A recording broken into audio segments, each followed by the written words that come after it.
Le 19 juin 1986, Michel Colucci, plus connu sous le nom de Coluche, trouvait la mort dans un accident de moto à Opio, dans les Alpes-Maritimes.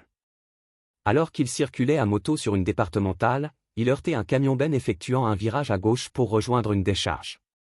Contrairement aux premières rumeurs, l'enquête a établi que l'humoriste roulait à 60 km/h sur une route limitée à 90 km/h.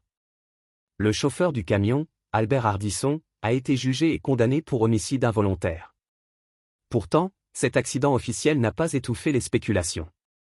Très vite, plusieurs voix ont émis l'hypothèse d'une main invisible et suggéré une implication de l'État ou de personnalités politiques, en tête desquelles le président de la République de l'époque, François Mitterrand.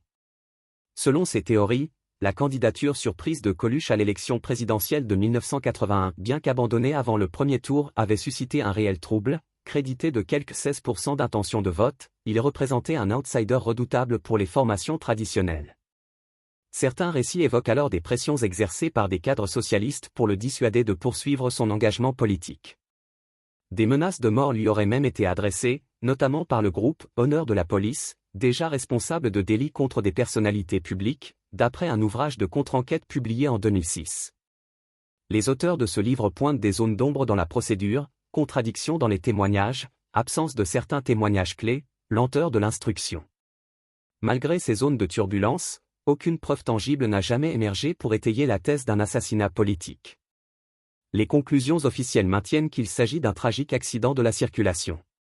Certains proches, à l'instar de Patrick Sébastien, ont admis nourrir des doutes allant jusqu'à évoquer l'hypothèse d'un geste volontaire sans pour autant adhérer à l'idée d'un complot fomenté par l'État.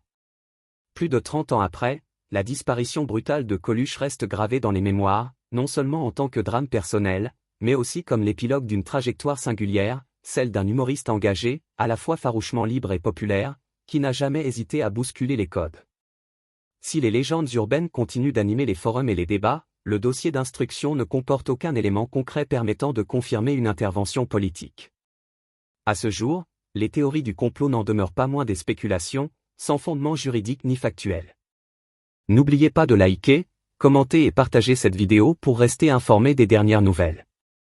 Abonnez-vous à notre chaîne pour ne rien manquer.